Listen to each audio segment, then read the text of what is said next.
My name is Jacob Mays. I'm an athlete from Ashburn, Georgia, United States. At 42, my life revolved around dedication, passion, and perseverance in my sport. Years of disciplined training built my endurance and resilience, shaping me into the athlete I always aspired to become. Yet, everything I had worked for took an unexpected turn one unforgettable weekend. It all started when I went to my parents' house, where I always loved going on carefree moped rides on the weekends. The breeze felt lighter and the sun seemed brighter on that specific summer afternoon. My heart skipped a beat when I turned a familiar corner quickly. There was a squirrel frozen in the middle of the road. My world spun as I veered violently to the right out of instinct and collided with a tree. I had no idea that this moment would change my life forever. I had to have the tendons on my right hand surgically reattached to the bone since the impact was so severe. Since I had never had surgery or been under anesthesia before, I was somewhat anxious about the procedure. All of this was new to me. As I lie on the operating table on the day of the procedure, the physicians inform me that they will administer a shot to render me unconscious for the duration of the operation. I could feel the anesthetic spreading throughout my body as they began to inject it into my veins. It traveled through my neck, up through my arms, into my shoulders, and finally into my chest and heart. Something went wrong as soon as it got to my heart. My heart stopped beating. As it happens, I experienced an adverse response to the anesthesia. This is when the exciting part begins. The instant I shut my eyes, I felt as though I opened them again, right away after I passed away. However, I was no longer in the hospital. I was standing in the most exquisite marble structure I could have ever dreamed of. However, putting it into words is difficult. Consider a marble hallway that is as long as the eye can reach. There was no end in sight. These extremely elaborate tunnels or doors, which appeared to have been carefully cut out of the marble, were located on the left. They were flawless, immaculate, and flawless. Marble tables were located approximately 4 feet to the right of each entry.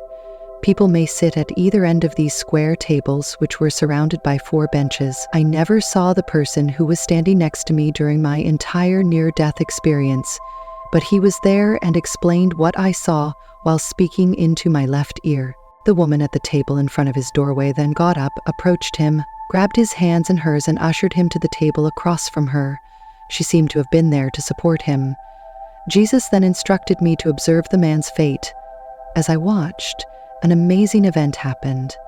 As he conversed with the woman, this man, who first appeared to be in his 80s, started to alter. He appeared to be in his late 20s or early 30s as he grew younger and younger.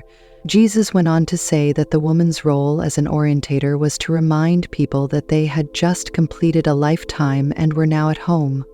Our true home is there, whether you refer to it as heaven or the other side. We spend all of eternity there. He got up and moved to the right of the table once she had finished speaking to him and he had returned to his younger self. He entered a garden after descending 3 marble steps.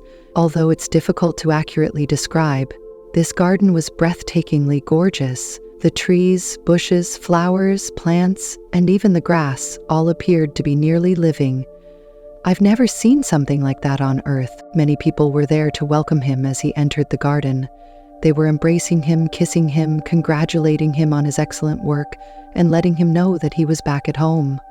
It resembled a happy reunion. Jesus then clarified that after we pass away, we pass through a tunnel, receive an orientation if necessary, and are greeted by our loved ones. Additionally, he stated that not everyone needs the orientation. For instance, since they have just recently returned from the opposite side, children typically don't require it. Those who may have lived lengthy lives and forgotten their true origins are the target audience for the orientation. That is where those counselors are most useful.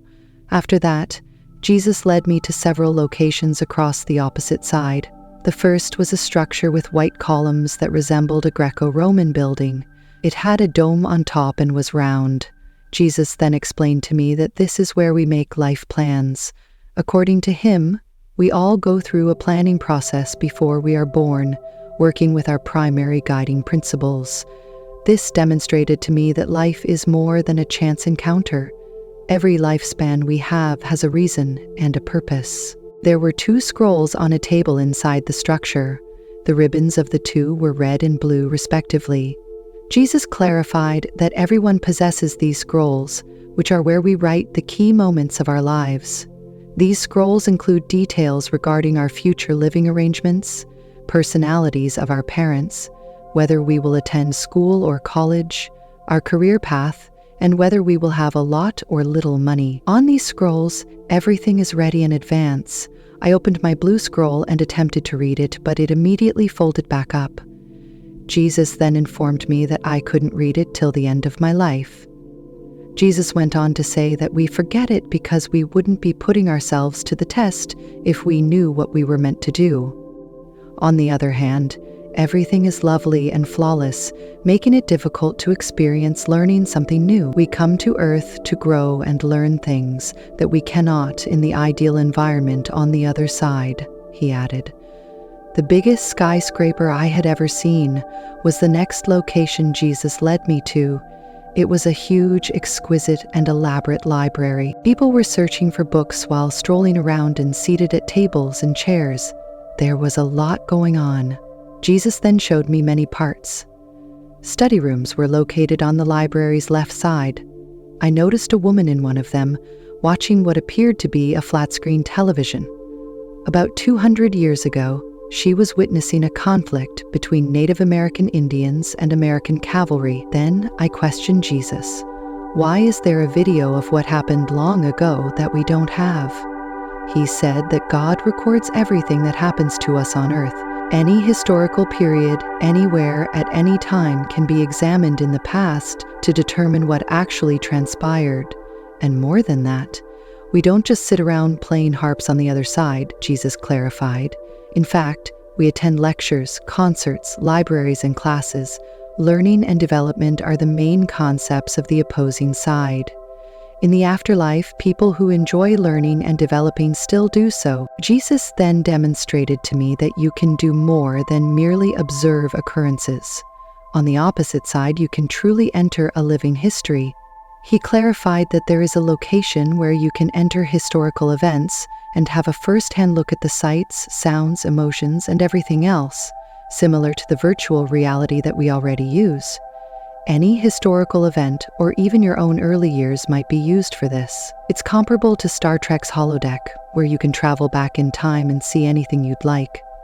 The next location appeared to be a covered stadium.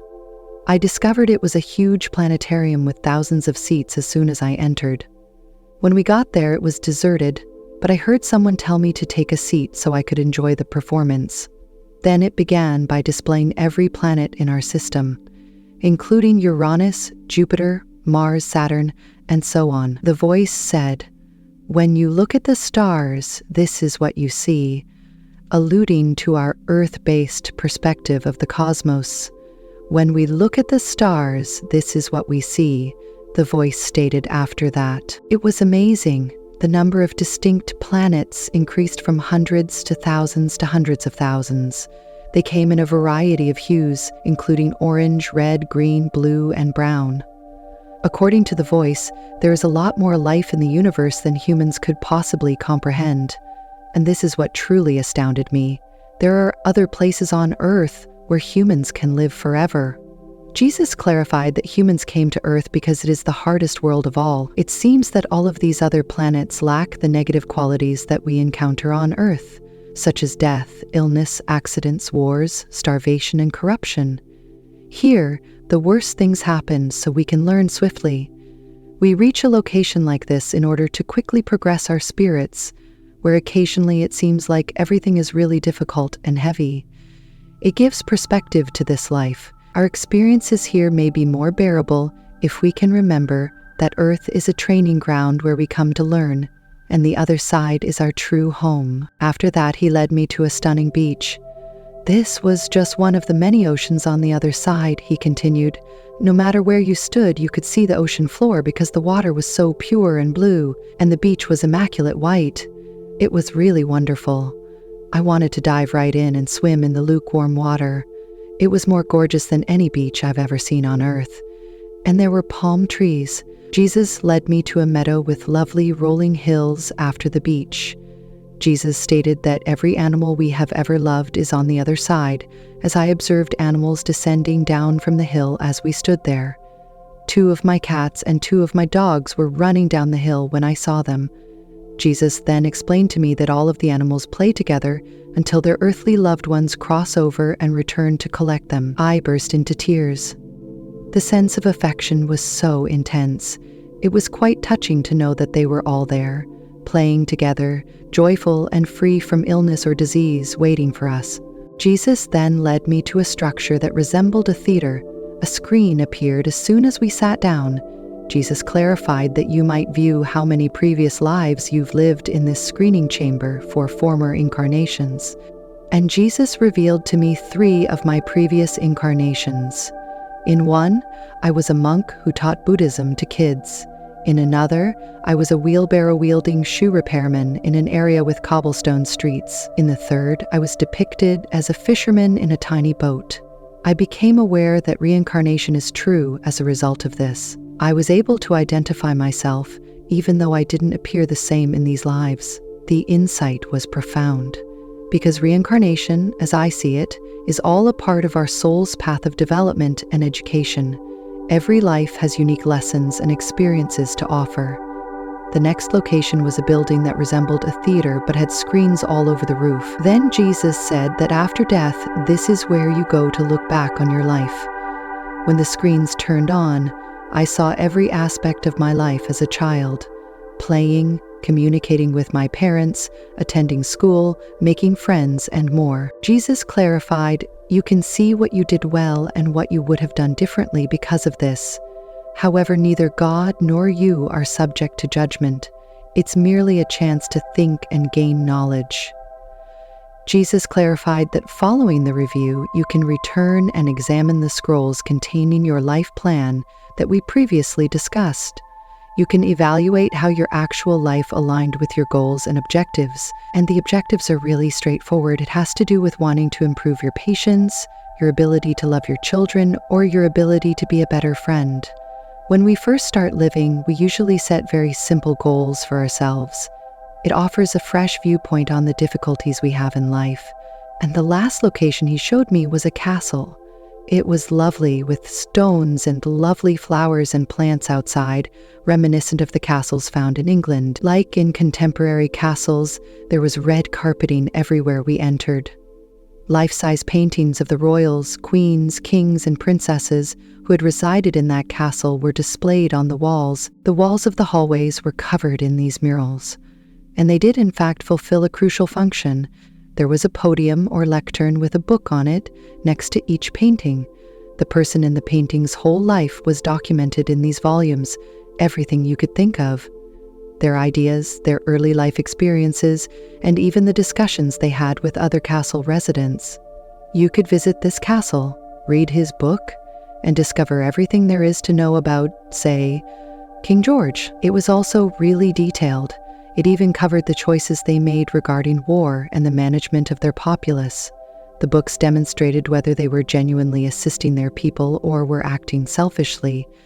Additionally, Jesus clarified that this is an additional method for those on the opposing side to learn. They can explore the physical history of what a castle looked like and discover more about the people who lived there, in addition to visiting the library or the area dedicated to past lives. However, based on all I observed, it appears that development and comprehension are essential components of who we are. We keep learning new things and experiencing new things even after we depart this world. It truly helps us put our lives on earth into perspective. Our existence continues when our physical bodies pass away, and we are not merely here by accident. We are constantly learning and developing. Among the most confusing elements of my encounter, it took only 6 minutes of Earth time to complete what seemed like a 2-hour voyage on the other side. Time obviously functions differently there, or it might not exist at all in the sense that we know it. And time as we know it doesn't exist on the other side, based on my understanding. Everything appeared to occur in the present moment. From the viewpoint of the other side, that may help to explain why we may plan lifetimes that span 80 or 90 years, since from that vantage point, it doesn't seem like a long period at all. It could seem like it will just take a few hours or days, while you're on the opposite side of designing a lifetime. For us here on Earth, the idea of 80 years doesn't have the same weight. I want to go in and learn this lesson, is all they can think. I'm curious to know how this feels, and I believe it's critical to keep in mind that these decisions are made out of pure love and comprehension. By choosing challenging lives, we are providing ourselves with chances for personal development rather than punishing ourselves. I was left without a choice after all of this, with Jesus. The dazzling figure instructing me, "You must tell them there is no death," is the last thing I recall. I woke up in the hospital the very next second, with physicians staring down at me and exclaiming, "He's back!" For 6 minutes, the doctors declared me physically dead.